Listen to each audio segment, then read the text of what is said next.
இதுக்கு அந்த பகவத் கேசரியே பரவாயில்ல. இப்பதான் தெரியுது இந்த படத்தை ஏன் வந்து ரிலீஸ் பண்ணாம யார் தடுத்தான்றது தெளிவா தெரியுது. சென்சார் போர்டுல சர்டிபிகேட் கரெக்டா எப்போ கொடுக்கணுமோ அப்ப கொடுக்கணும், அந்த டைம்ல கொடுக்காம தள்ளி கொடுக்கறது. அப்புறம் மும்பைல போய் திரும்பி கொடுக்கணும், கொடுக்கல வேணாம் நீங்க இங்கேயே பார்த்து பண்ணிடுங்க அப்படின்னு சொல்றது. அப்புறம் மாதிரி வேணும்னே பார்த்தோன்னா கோர்ட்ல போயிட்டு வந்து அவங்க மேல இப்ப கேஸ போடுறது. இந்த மாதிரிலாம் பண்றது எதனால நினைச்சிட்டு இருக்கீங்க? படத்தை வந்து ரிலீஸ் பண்ணக்கூடாது அப்படின்ற ஒரே நோக்கத்தோட தான் செயல்பட்டது. யார் டீமே பார்த்தோன்னா விஜயோட டீம். அந்த ப்ரொடியூசரை பத்தி நினைச்சு பார்க்கல, டைரக்டரை பத்தி நினைச்சு பார்க்கல, தன்னுடைய சுயநலத்துக்காக இப்போ அந்த ஜனநாயகன் டீமே அப்செட்ல இருக்கிறாங்க. ஏன்னா லீக் பண்ணிட்டாங்க. இப்போ லீக் பண்ணது யாரு நினைச்சிட்டு இருக்கீங்க? இப்போ நேற்று நைட் ரிலீஸ் பண்ணிக்கிறாங்க. நேற்று நைட்டே பார்த்தீங்கன்னா தியேட்டர்ல போய் ரிவ்யூ கொடுக்குறாங்க. யாரு?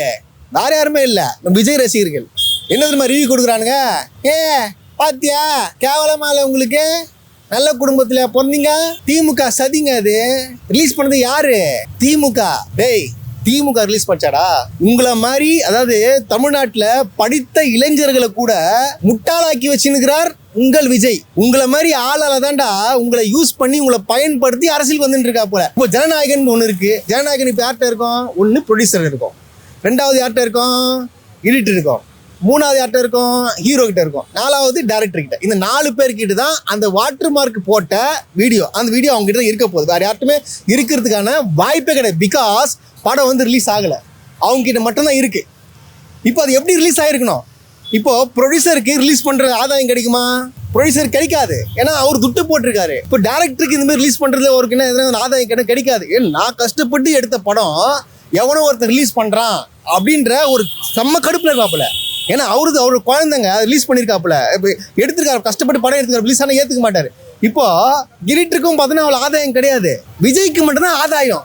ஏன்னா எலெக்ஷன் வருது, இந்த டைமில் நம்ம வந்து இந்த படத்தை வந்து ரிலீஸ் பண்ணி விட்டு ஒரு சீனை கிரியேட் பண்ணி மக்கள் மேலே சிம்பதி கிரியேட் பண்ணலாம் அப்படின்ற ஒரே நோக்கத்தோட திட்டமிட்டு இவனுங்க டீம் வந்து ரிலீஸ் பண்ணியிருக்கு. இதுதான் உண்மை. கொஞ்சம் யோசிச்சு பாருங்க, இது வந்து எப்படி ரிலீஸ் ஆயிருக்கும், யார் மூலம் ரிலீஸ் ஆயிருக்குன்றத கொஞ்சம் சிந்திச்சு பார்த்தா கூட உங்களுக்கு தெரிஞ்சிடும். அதுவும் பாருங்க எந்தெந்த மாதிரி சீன் ரிலீஸ் பண்ணிக்கிறானுங்க. ஸ்டார்டிங்கில் வந்து அந்த பார்த்தீங்கன்னா இன்ட்ரோடக்ஷன் சீனு எல்லாம், அப்புறம் பார்த்தீங்கன்னா கிளைமேக்ஸ், இது ரெண்டுமே பார்த்தீங்கன்னா பக்காவாக பொலிட்டிக்கல் சம்மந்தப்பட்ட சீனாக வந்து ரிலீஸ் ஆயிருக்கு. ஏன்னா இதை வச்சு ஓட்டு கேட்குறாப்புல தெரிஞ்சிச்சு பக்காவா. இங்கே பாருங்க, அதில் ஒரு சீன் ஒன்று நான் பார்த்தேன், இதில் நீங்களே தெரிஞ்சுக்கோங்க விஜய் வந்து எப்பாற்பட்டேன்னு சொல்லிட்டு. ஃபுல் அண்ட் ஃபுல் இந்த சீன் மட்டுமே நிறைய இடத்துல ஷேர் ஆகிட்டு இருக்கு. அது என்னன்னா ஒரு 3 பேர் இருக்காங்க, அவங்க பேர் சொல்ல விரும்பல. அப்புறம் வந்து நான் தான் வந்து படத்தோட கதையை சொல்லிட்டேன்னு சொல்லிட்டு ஏமாலையும் கேச போடுவாங்க. அது 3 டேரக்டருங்க, 3 டேரக்டர் வராப்புல, அவங்க ப்ரெஸ்ஸில் இருக்கிறாங்க போல. உடனே விஜய் வந்த உடனே என்ன பண்ணுவார், அங்கேயும் பார்த்து பயந்து வர்றாப்புல. அது உண்மையாக ஒரிஜினாலிட்டி வச்சுக்கிறாங்க, அதுக்கு படக்குழுருக்கு பாராட்டுக்கள். இல்லை அவர் கேட்குறாப்புல ஒரு மாற்றம் வருமா அப்படின்னு ஒருத்தர் கேட்பாரு. ஒன்று நம்பாலு வரும், அது எல்லாம் உங்ககிட்ட தான் இருக்கு அப்படின்னு சொல்லிட்டு காட்டுவாப்புல. அப்போ இதுலேருந்து என்ன தெரியுது, இந்த சீனை இறக்கி கேம்பெயின் பண்ணுறாரு. ஏன்னா இங்கேருந்து அங்கே போயிட்டு என்னடா வேலைக்கு ஆகாது, அந்த படமும் நல்லா இல்லை, ஒன்றும் நல்லா இல்லை, இந்த பொலிட்டிக்கல் சம்மந்தப்பட்ட சீனை மட்டும் ரிலீஸ் பண்ணி கொடுங்க, நம்ம இதை வச்சு மக்கள்கிட்ட போயிட்டு கிரியேட் பண்ணிக்கலாம் அப்படின்ற நோக்கத்தோட மட்டும்தான் வந்து செயல்பட்டுருக்கிறத பக்காவாக தெரியுது. இதுக்கு முழு காரணம் உங்கள் விஜய், பக்காவாக தெரியுது. அதுக்கப்புறம் போடுறான் இந்த சோஷியல் மீடியாவில் இந்த வெர்ச்சுவல் வாரியர்ஸ், இந்த டுபாகூருங்க என்ன போடுறானுங்க, கரூர் விஷயத்தில் வந்து அவதூறு பரப்புனீங்க. ரெண்டாவது பார்த்தீங்கன்னா ஜனநாயகன் படத்தை தடுத்தீங்க, எங்களுக்கு மன உளைச்சல் ஆகும்னு சொல்லிட்டு அதுவும் நடக்கலை. மூணாவது பார்த்தீங்கன்னா என்னது, தன்னுடைய கூட இருக்கிறவங்களை வச்சே வந்து அவதூறு பரப்பினீங்க. யாரை சொல்கிறாங்க? மனைவி சொல்கிறானுங்க, அந்த விஷயத்த போடுறானுங்க. நாலாவது என்ன சொல்கிறானுங்க, எஸ்ஓபி வச்சு இங்கே தடை பண்ணீங்க, நான் உங்களுக்கு 5வது எடுத்து கொடுக்குறேன், மே 4ஆம் தேதி உங்களுக்கு நாங்கள் பால் ஊற்றுறோம், உங்கள் கட்சிக்கு பால் ஊற்றுறோம், அதையும் போட்டுக்கோ. நான் ஓப்பனாக சொல்கிறேன், மே 5ஆம் தேதி உங்களுக்கு கன்ஃபார்ம் பால், டிவிக்கே கட்சின்றது இருக்காது, இது நீ எழுதி வச்சுக்கோ. கேம்பெயின் பிளான் பண்ணாங்கப்பா. இப்போ கேம்பெயினுக்கு வந்து பிளான் பண்ண போனோம், தூரமாக போனோம். அதுக்காக ஒரே ரீசனுக்காக இது பண்ணுது. இப்போது கடலூரில் நேற்று கேன்சல் ஆச்சு. கேன்சல் ஆச்சா? எதுக்காக கேன்சல் ஆச்சு கொஞ்சம் சிந்திக்கணும். பாண்டிச்சேரியில் எலெக்ஷன் நடக்குது, அதனால வந்து கேன்சல் பண்ணிட்டேன்னு சொல்கிறாங்க. இப்போது நான் உங்களை கேட்குறேன், கடலூர் பிரச்சாரம் பண்ணுறதுக்கு இவர் எப்போ வந்து பர்மிஷன் கேட் லெட்டர் கொடுத்தாரு? எல்லா ஸ்டேட்டுக்கும் எலெக்ஷன் அறிவிச்ச பிறகு தானே, டேட் அறிவிச்ச பிறகு தானே கொடுத்தாரு. அப்போ டேட்டு தெரியும்ல, அப்புறம் ஏன் அந்த டேட்டில் வந்து திட்டமிட்டு வந்து போய் பர்மிஷன் வாங்கணும்? இது எவனா ஒருத்த யோசிச்சிங்களா? விஜய் எப்பாற்பட்ட ஒரு டுபாகூர். ஏன்னா முன்னாடி நாள் தான் வந்து நெல்லைக்கு போனார், டயர்டு இருக்கும், அந்த டயர்டு ஏன்ப்பா அந்த சோம்பேறித்தனத்தால் போகாமல் கேன்சல் பண்ணிட்டாரு. இன்னும் வந்து முட்டு கொடுக்குறாங்க. என்ன முட்டு கொடுக்குறானுங்க? என்னது விஜய் வந்து அங்கே போகாத காரணம் வந்து பாண்டிச்சேரியில் எலெக்ஷன் நடக்குது. எலெக்ஷன் நடந்துச்சுன்னா அங்கே இருக்கிற ரசிகர்கள் எல்லாமே பாண்டிச்சேரியில் இருக்கிற எல்லாமே ஓட்டு போடாமல் விஜயை பார்க்க வந்துடுவாங்களாம். இது யார் சொல்கிறா? விஜயோட தரப்பு சொல்லுது. அப்போது இவங்க ரசிகர்களை எந்த அளவுக்கு முட்டாளாக்கி வச்சுக்கிறாரு பாருங்க. இப்போ விஜய் எதுக்காக வராரு? ஓட்டு கேட்கறதுக்கு வராரு. சரியா? இப்போ விஜய்க்காக ஓட்டு போடணும். நீ ஓட்டு போட்டு தான் விஜய் நீ பார்க்கணும். இதுதான் காமன் இது. ஆனால் விஜய் என்னை பார்த்தா ஓட்டு போடாமல் கூட என்னை பார்க்க வந்துருவானுங்க அப்படி சொல்கிறான்னா, அப்போது விஜய் வந்து இவங்களெல்லாம் முட்டாளாக்கி வச்சுக்கிறாரா இல்லையா? இது உண்மை. இது சிந்திக்கணும். இன்னும் விஜய் தலைவன் தலைவன் தலைவன் சொல்லிட்டு யோசிக்கிற நீங்கள் ஒரு நிமிஷம் நீங்கள் சிந்திக்கணும். எதுக்கத்தாலும் திமுக காரணம், திமுக காரணம், திமுக. அவன் பொண்டாட்டி அவன் பிரச்சனை பண்ணாலும் திமுக காரணம். நேற்று பாருங்க அந்த வெங்கட்ராம அவன் வந்து அவங்க பொண்டாட்டி எதோ பண்ணியிருக்கா போல கமிஷன் ஆஃபீஸில் வந்து கம்ப்ளைண்ட் கொடுத்துருக்காங்க அந்த பொருளாளர். அதுக்கும் திமுக தான் காரணம். இப்போ என்னத்தை நான் பண்ணுவேன்? நான் சொல்கிறேன் கேளுங்க. இந்த மாதிரி படத்தை ரிலீஸ் பண்ணி இதுக்கும் காரணம் திமுகன்னு சொல்கிறாங்கன்னா எப்பேற்பட்ட அயோக்கிய பண்ண இருப்பானுங்க. எனக்கு தெரிஞ்சு அடுத்த கட்டம் எக்ஸ்ட்ரீம் லெவல் போகிறதுக்கு கூட வாய்ப்பு இருக்குது. எவனாச்சும் ஒருத்தனை குத்திட்டு கூட இவனு கட்சிக்காரனை குத்திட்டு கூட திமுக தான் காரணம் குத்திட்டான்றாங்க. ஒருவேளை விஜய் கூட வந்து தன்னை குத்திக்கின்னு கூட திமுக தான் காரணம் சொல்கிறதுக்கான வாய்ப்பு சொல்லக்கூடியவர் தானே இது. ஏன்னா அந்த அளவுக்கு ஒரு கீழ்த்தனமான ஒரு அரசியல் பண்ணக்கூடியவர் தான் விஜய். தயவு செய்து மக்களாக நீங்கள் புரிஞ்சுக்கோங்க. இவன் கட்சியில் இருக்கிறவங்க எல்லாமே பொண்டாட்டி கூட பிரச்சனை. பொண்டாட்டியெல்லாம் தள்ளி வச்சுட்டான். பொண்டாட்டி கம்ப்ளைண்ட் கொடுக்குது பிரச்சனை. அவன் தலைவன் மேலேயே கம்ப்ளைண்ட் கொடுக்குது அவங்க ஒய்ஃபு. எதுக்கு? எனக்கு 2021 பார்த்தோன்னா எந்த விதமான வந்து எனக்கு சொத்துக்கிட்டு எதுவுமே இல்லை, காசும் கொடுக்கல, எதுவுமே கொடுக்குறது இல்லை. எனக்கு பார்த்தீங்கன்னா ஒரு மன உளைச்சல் கொடுக்குறாரு, மன ரீதியாக பிரச்சனை கொடுக்குறாரு. அது போல் பார்த்தீங்கன்னா ஒரு நடிகை கூட இருக்கிறாரு, அதனை ஏற்றுக்க முடியல அப்படின்னு சொல்லிட்டு கம்ப்ளைண்ட் கொடுக்குறாங்க. அதுக்கு காரணம் திமுக சொன்னானுங்க. இப்போ இங்கே ஒரு பொருளாளருங்க அதே மாதிரி கம்ப்ளைண்ட். இவன் கட்சியில் இருக்கிறவங்க எல்லாரும் பொம்பளைங்க பார்க்காதவனுங்க, பொம்பளைக்கு மதிக்காதவனுங்க. இதான் உண்மைங்க. ஆனால் இவனுங்க தான் என்ன சொல்கிறானுங்க? மைக்கை பிடிச்சிக்கின்னு தமிழ்நாட்டில் பெண்களுக்கு நாங்கள் தான் பாதுகாப்பு கொடுப்போம். எப்படி? இந்த மாதிரியா? இப்போ இந்த மாதிரியா? பெண்களாக்கி நீங்கள் சிந்திங்க. இவன் யாரு? இவன் எப்படி பாதுகாப்பு கொடுப்பான்? ஏங்க உங்க ஒரு மாதிரியான மென்டாலிட்டிங்க, அந்த மாதிரி பைத்தியக்கார மென்டாலிட்டி. பெண்களுக்கு பாதுகாப்பெல்லாம் விஜய் கொடுக்க மாட்டார், மன உளைச்சல் தான் கொடுப்பாரு. இது நடக்கும். தயவு செய்து சிந்திங்க, பார்த்து ஓட்டு பண்ணுங்க. அதை தான்ப்பா நான் சொல்கிறேன். இந்நேரத்துக்கு படம் ரிலீஸ் ஆயிடுச்சுன்னா ஊரை கூட்டி கம்ப்ளைண்ட் கொடுத்துருப்பானுங்க. இந்நேரத்துக்கு விஜய் இப்போ கமிஷன் ஆஃபீஸ் போய் நின்றுப்பாப்புல. கரெக்டா? இப்போ இன்னும் போகாத காரணம் என்ன? பண்ணுறது பூராவே இவனுக்கு தான். அந்த கேவிஎன் ப்ரொடக்ஷனுக்கு எதனா ஒரு அமௌண்ட்டை கொடுத்துட்டு இருப்பாங்கப்பா, படம் நல்லா இல்லை, இந்த அமௌண்ட் எடுத்துன்னு போயிட்டுன்னு சொல்லிட்டு ஆஃப் பண்ணியிருப்பானுங்க. இது நடக்கிறது நடந்துருக்கும். இது வாய்ப்பு இருக்குது. அதனால தான் இவனுக்கு எந்த விதமான ஆக்ஷன் எடுக்கல, அப்படியே விட்டுட்டு. இன்னைக்கு இன்னொரு விஷயம் கேட்டு, அது முக்கியமான, இன்னைக்கு இப்போ காரைக்குடி போகிறாப்புல. காரைக்குடி போகிறதுக்கு ஸ்கிரிப்ட் தேவையில்ல.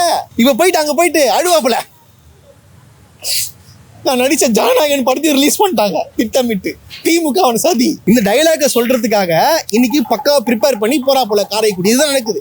இன்னைக்கு ஜனநாயகனை பற்றி பேசலைன்னா என்ன வேணா கேளுங்க, கன்ஃபார்மாக இது பேசுவாப்புல. இது என்ன படமும் நல்லா இல்லை, ஒன்றும் நல்லா இல்லை. இப்போ பக்காவாக வந்து இந்த முக்கியமான சீனை மட்டும் எடுத்து போடுறாங்கன்னா என்ன அர்த்தம்? படத்துலேயே ஒரு புரட்சிகரமான சீன் நினச்சி இது ரிலீஸ் பண்ணிருக்கானுங்க முட்டா பசங்க.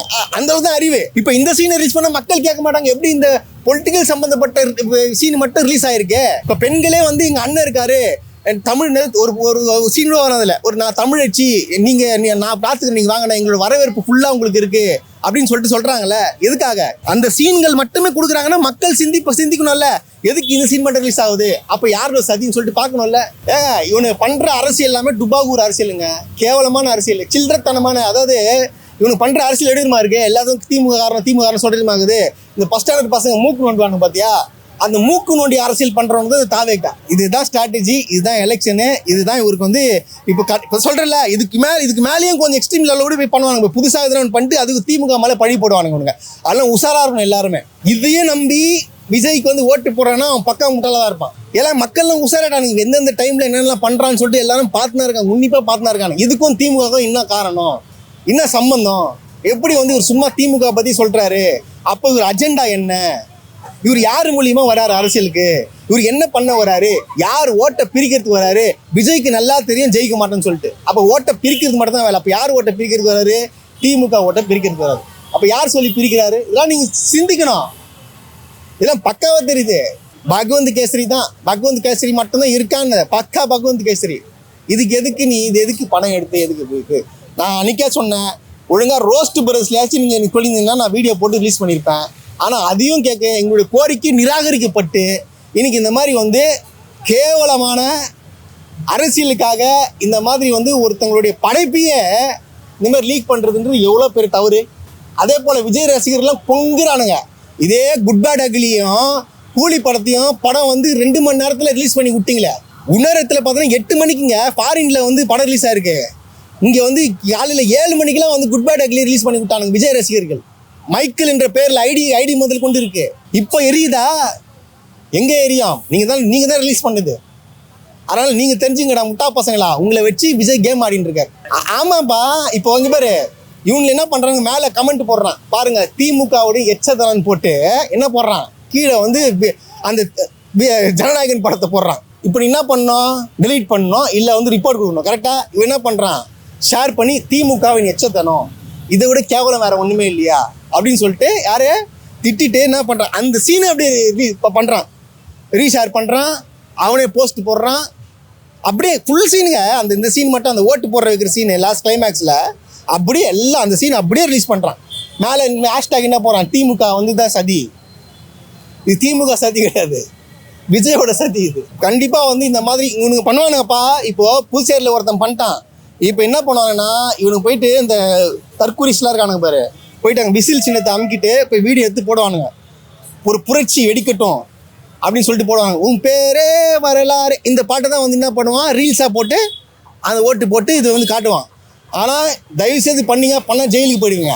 ஏன்னா தேர்தல் ஆணையம் ஸ்ட்ரிக்டாக சொல்லிட்டாங்க, இந்த மாதிரி பண்ணினா கன்ஃபார்ம் சிறை அப்படின்றத தெளிவுபடுத்தியாச்சு. இந்த மாதிரி வேலைகளை பார்த்தீங்கன்னா சங்கு தான் இந்த வாட்டி. மற்ற சீன்லாம் பார்க்குறது வாய்ப்பே கிடையாது. எல்லாம் வந்து அடங்குதான் இந்த படத்தையடா மாரி பண்ணின்னு சொல்லிட்டு பண்ணுவாங்க. ஏன்னா கேவலமான சீன் எல்லாமே. அதுக்காக இந்த பொலிட்டிக்கல் சீன் மட்டும் கொஞ்சம் அங்கங்கே கட் பண்ணி ஒரு 50 நிமிஷமோ எத்தனை நிமிஷமோ தெரில, ஆனால் இந்த சீனை மட்டும் இது பண்ணி போடுறானுங்க. அதான் உண்மை. ஏப்பா நான் சொல்கிறத புரிஞ்சுக்கப்பா. இவனுக்கு ரிலீஸ் பண்ண மாட்டானுங்க இதுக்கப்புறம், அவ்வளோதான். இந்த மாதிரி சீன் மட்டும்தான் இருக்கும். படம் வந்து கன்ஃபார்மாக வந்து ரிலீஸ் பண்ணுவாங்களா மாட்டாங்களாம் தெரில. ஏன்னா விஜயோட கடைசி படம் கிடையாது இது. கவலையப்படாதீங்க, விஜயோட கடைசி படம் இல்லை. விஜய் திரும்ப ஒரு ஃப்ரெஷ்ஷான ஒரு படம் எடுப்பாப்புல, லவ்வர் பாயா படம் எடுப்பார்.